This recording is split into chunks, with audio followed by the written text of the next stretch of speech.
Hi, everyone. Thanks for joining this session. I am Gwen Rocha Anderson, and this session is Schools to Learn From, Lessons from Minnesota Schools with High English Learner Language Growth. Overview of today, starting with the definition.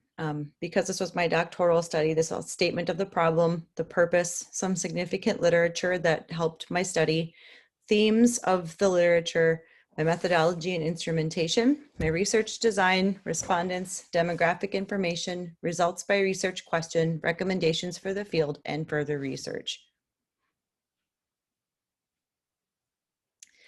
I, throughout this research, used the term multilingual learners to refer to students identified for English language services in the state of Minnesota. This was a term adopted in 2018, and I also wanted to make the distinction that not all multilingual learners are English learners, but specifically for the purposes of this study, my multilingual learners throughout this research refers to the students in the state of Minnesota that do qualify for English learner services. The statement of the problem for me came from that there is a huge opportunity gap for multilingual learners in the state of Minnesota and both nationwide in terms of reading, math, and science achievement, for growth, graduation rates. And there's also a gap in the research that specifically talks about what are these schools that are showing high success doing in the state of Minnesota. So for the purpose of this study, I wanted to examine the schools that were showing the highest English learner growth in the state of Minnesota, highest multilingual learner growth, and examine their practices using the Elfers and Stritikus framework to find the commonalities, the differences, and the barriers of all of these programs. I also wanted to see what these strategies were that these schools were using to determine what they were, what showed their success. Some of my significant research comes from like a lot of these names that you will already know and recognize. Jim Cummins, the Elfers and Stritikus framework was just within the second one listed here, how school and district leaders support classroom teachers' work with English language learners. Garcia and Kleifkin have a wonderful book on educating emergent bilinguals. Mohammed Khalifa for culturally responsive school leadership, Stephen Krashend, and Theo Harrison O'Toole. The four themes that emerged from my literature review were the purpose of focusing on language instruction and education, the why of my purpose of this research, and that the multilingual learners not only are not showing the same academic growth and proficiency that their non-multilingual learner counterparts are showing, but also addressing the need for equity, and that, you know, looking at equity as whatever, giving students what they need, not necessarily getting students the same thing. The second theme is defining the different categories of multilingual learners and just multilingual programs and learners in general. Also reviewing how language is learned, really going back from the second language and language acquisition theories. And then just the ins and the outs of what multilingual learning programming should and is looking like. My methodology and instrumentation for this research was I took 5 schools. I actually took the 2018 list that was released by MDE in the new round of identifications under ESSA for schools with their high growth in different categories. I also considered, after the 2018 list and when it was getting closer to doing my research, I really wanted to see if there were any duplicates. If this list had been released again in 2019, who would be on that list, and if there were any duplicates. There were indeed. I had asked Michael Diedrich at the Department of Ed if he would help me figure out who these top performing schools would be as far as multilingual learner growth. And then I compared the 2018 officially released list to this 2019 list that was run for me by Michael Diedrich, and there were 5 schools that were on both lists. So I decided to focus on these 5 schools because they were showing consistently high growth in these over these last few years. My study itself was mixed methods. The short version is I gave a survey to do some basic demographical information to see what they, and a Likert scale of how well they felt they were implementing parts of Elfers and Stritikus' framework, and then qualitative in that I was doing structured interviews to get more into specifically what they were doing. Yes, like how much they were following or aligning themselves with Elfers and Stritikus' framework, but then what specifically were they doing and how were they same and different through those surveys. So my research design, I gave the survey initially to get the demographics of the school and more information about their student population, both all students and multilingual learners, to what level or degree they felt they implemented these Elfers and Stritikus framework components. And it was a Likert scale of 23 questions. And the last question itself actually led into the interview of what did they feel out of all of these components was most effective. The interview itself was 7 open-ended questions, helping to dig more into the intricacies of their program. The conceptual framework that I keep referencing, the Elfers and Stritikus, these are the 5 main components of them. These 5 is the high quality instruction. High quality instruction differentiation based on grade levels, partnerships with title, special ed, and general ed. The blending district and school level initiatives. How are we creating an environment that community and family are feeling welcomed and valued, and that staff collaborate to support this classroom instruction? The communicating a compelling rationale, the why of multilinguals are a part of, multilingual learners are a part of the school. They are all of our students.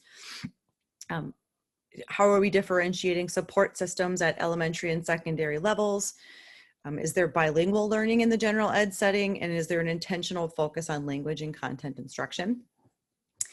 Differentiate or using the data for instructional improvement. How are you identifying areas for improvement and shaping professional development and training based on the data that you are seeing? The respondents were, out of the 5 schools that were identified, 4 districts chose to participate. 1 district chose not to participate. So I was, my entire pool of respondents were 4 building principals. And I also asked to speak to the person who had the best working knowledge of multilingual programming in the building. Out of those 4 people, 3 were multilingual learner teachers and 1 was the district multilingual learner coordinator. And all 8 of the responses were valid. For the demographic information, students enrolled in the school, 6 of them reported 251 to 500 students, and two of the respondents reported they had 500 plus students in the building.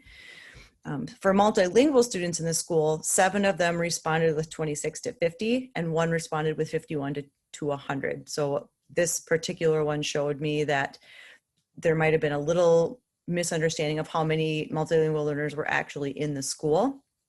And that the students, they were relatively smaller schools, and being that most of them had around 500 or fewer students, and that all of them had around or under 50 multilingual students. Unsure of that 1 respondent. Students in the district, 2 of the schools responded that there were 1,000 to 3,000 students, and 6 of the respondents reported over 3,000 students. So this showed me that their districts themselves were fairly good size. 3 of the schools themselves were in very large districts. Multilingual learners within the district, 6 of them reported 0 to 500 and 2 reported 1,000 to 3,000 students. So with the I also asked if there was a multilingual coordinator in the district. 3 reported yes, 4 reported no, 1 was missing a response. And then the other question for demographics, do you have an language instruction educational plan in the district? 7 reported yes, 1 reported no. My first research question, I accidentally bumped over. There we go. To what extent do principals and multilingual coordinators or lead teachers in schools with these high growth levels follow the components outlined by Elfers and Stritikus of those high quality instruction, blending initiatives, communicating the compelling rationale, differentiating support, and using data for instructional improvement? So all of the components were utilized to varying degrees. The ones with the highest implementation based upon the Likert scale of 1 to 5 and taking the average. The ones with the highest average were professional development targets, classroom teachers, support data-based discussions of individual student progress, and using data to identify areas of improvement. The lowest areas of implementation, even low, the averages were between 3.14 and 3.5 out of a 1 to 5 scale. The lowest implementation was blending those initiatives, prioritizing supports for those serving the largest number of EL students, EL being the term that Elfers and Stritikus used, and leveraging local expertise in schools and communities to serve English learners. Again, all of the English learners, that was coming straight from the Elfers and Stritikus framework.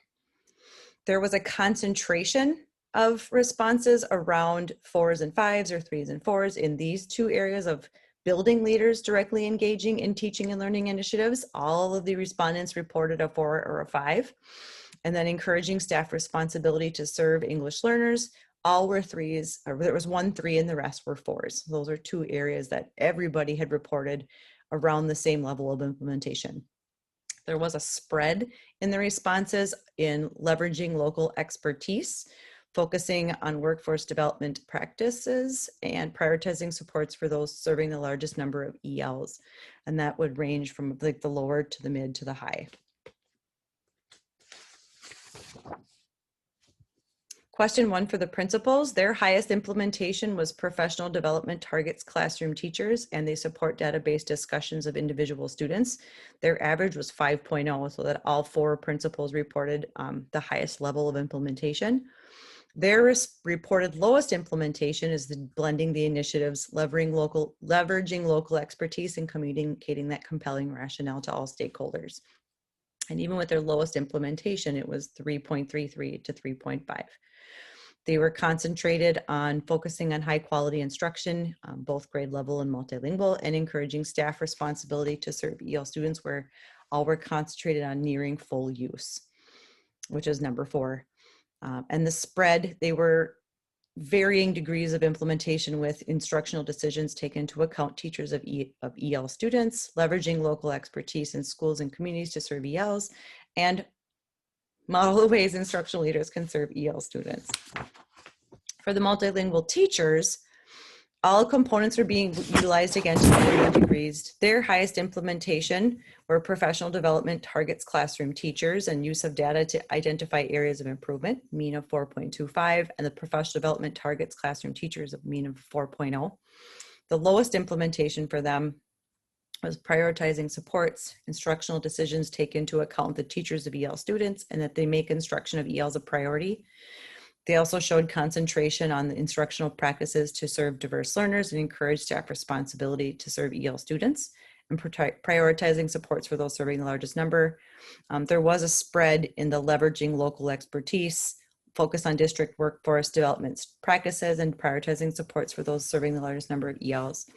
I also did notice that the multilingual coordinator teacher responses were more spread out. They had a greater spread and were rated lower than the principal responses overall. The interview results mirrored the survey responses for the open-ended and the most beneficial. Research question 2, what are the commonalities of these programs outside of all of the components of Elfers and Stritikus' framework?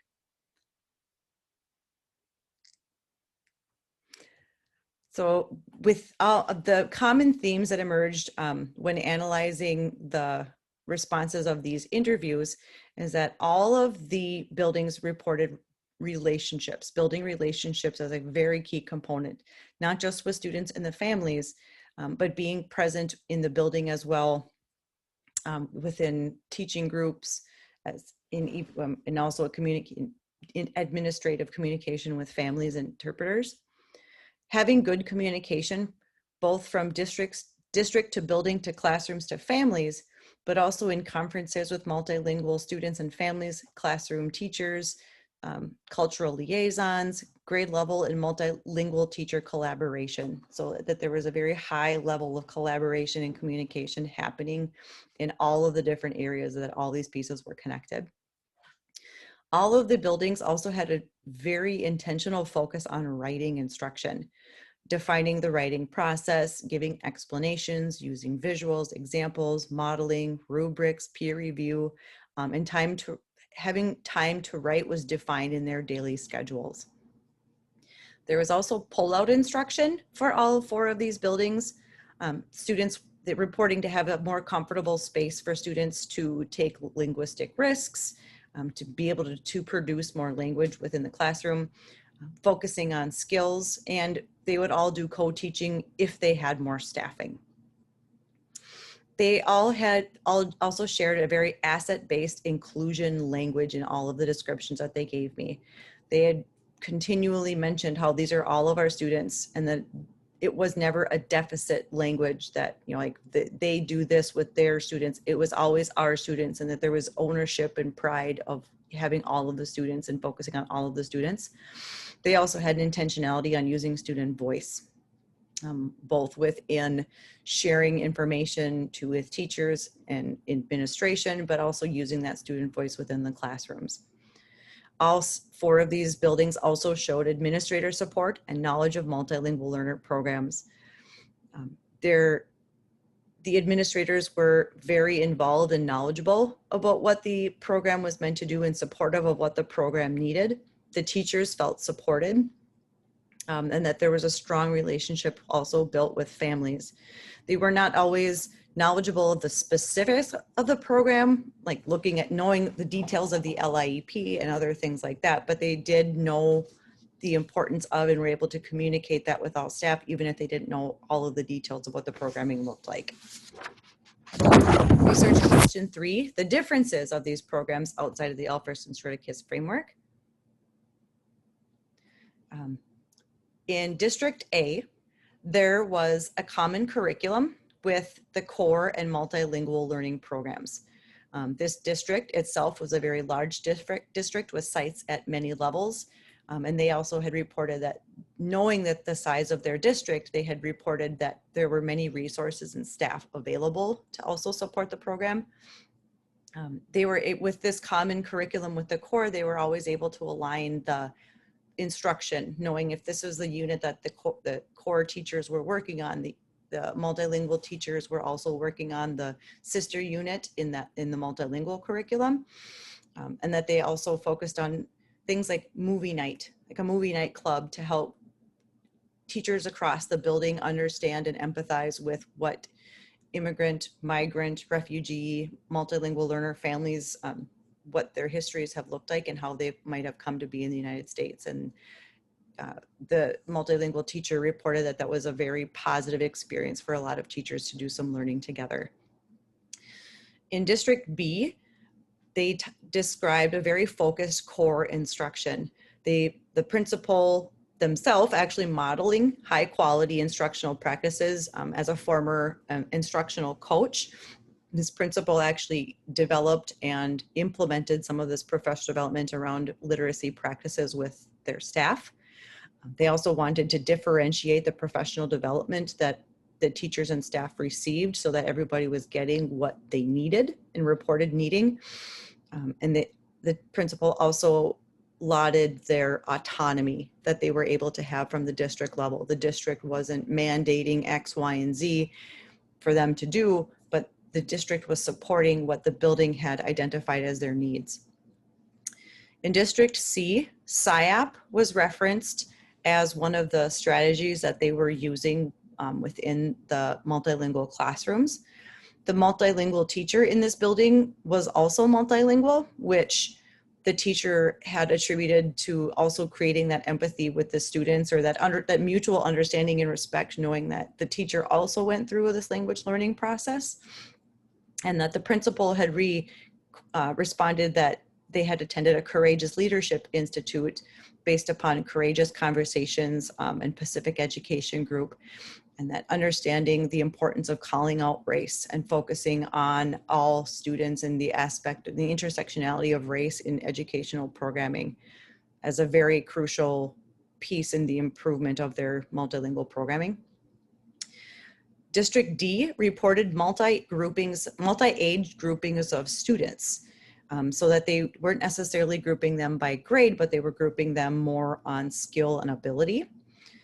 They were also a district participating in the English Learners in the Mainstream, the ELM project from Hamlin, which was really giving skills to their teacher leaders, their multilingual teacher leaders, to coach their grade level core teaching colleagues, the different skills and things they can do to focus on both content and language in the classroom. They were also a personalized learning district, so that they would be able to have more personalized learning plans for students. And they also were a very technology-rich school district. My final research question was, what were the barriers that these schools encountered while implementing multilingual learner programs, and what strategies were implemented to overcome these barriers?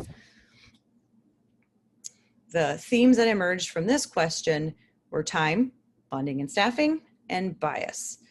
Time appeared in a few different ways. It was sharing time, like not having the ability to share time, or like all the title SPED core teachers were trying to fight over the same time with students, and that it was difficult to be able to all do what they needed to do in their multilingual area within SPED or with core. Everybody wanted to have time with a student, but having a finite amount of time every day was difficult. One school reported that students may be absent for chunks of time, potentially visiting family in home country, so that being those chunks of time were missing created large gaps in the students, that they were not necessarily able to keep up with the learning that they would have had they been in their classroom in the United States. They also had talked about the lack of instructional time and just not having enough hours in the day, again, to be able to have enough time to do all the things they wanted to do with these students. And then also a lack of collaborative time between teachers and their colleagues, between colleagues themselves, or also with the multilingual teachers, with the grade level teachers. Funding and staffing, and also not a big surprise that there's hard when two of the districts described their low incidence of multilingual learners, and low incidence also will lead to low funding amounts. That one district also reported no control over their budget in the building, that the district told them how to spend their money, so that they didn't have the ability to be flexible with their funds as they saw fit. They also had less staffing because of funding,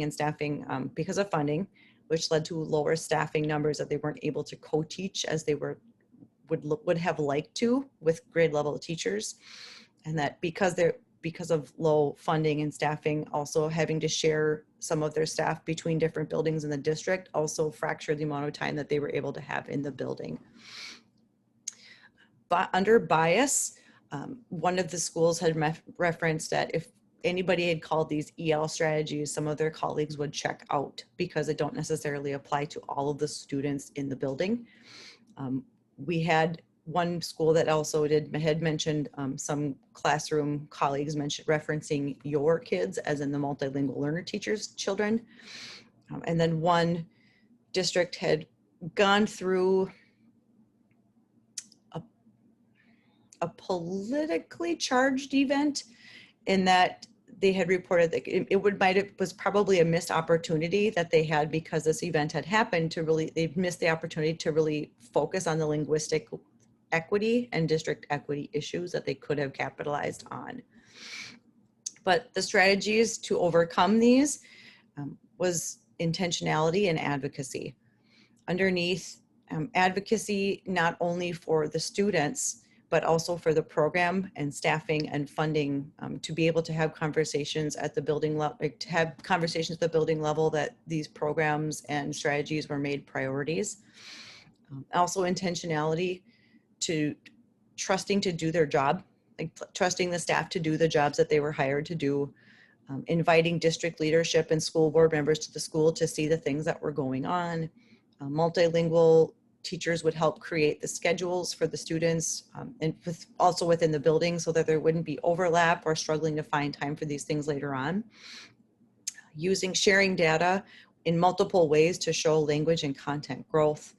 engaging the administration in long-term planning, also being proactive and reactive versus reactive with social emotional learning, to take on more of a let's ensure the students feel safe and comfortable and a part of the school community before that we would start to push academics. Like having the students socially and emotionally supported was a very important part for them as well. So the recommendations that I had based upon the research were to take up an intentional focus on individual and systemic beliefs around equity, race, and language, and have understanding their impact. A greater personal awareness may lead to increased awareness and empathy for multilingual learners, and that increased ownership of the students in the program. For building principals and district office leaders to be more active in the programming and administration and management of the multilingual programs. Because once the building principals and district leaders take more ownership and active roles in these programs, they'll help create more of that sense of urgency in these initiatives in the program. Greater success in these programs, success in the programs would be realized. Another is to train and coach all teachers in best practices around language, not just the multilingual learner teachers, but this also includes increased collaboration time with the multilingual learner teachers, and having instructional coaches familiar with multilingual practices.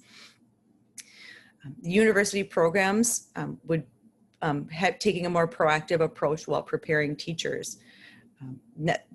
In that future teachers and administrators would have more training around multilingual programming and practices so that they can also understand and help with the importance of having these programs front and center in the buildings.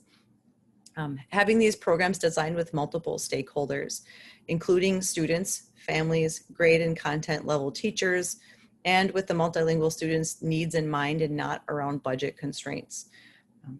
Schools, another recommendation is that schools utilize more forms of data to improve, that it's not just academic data, but also looking at forms of demographic data, program data, fidelity data, and all of those things holistically to review what that looks like when all of these data points intersect. And that another recommendation is that multilingual learners are a priority in the district.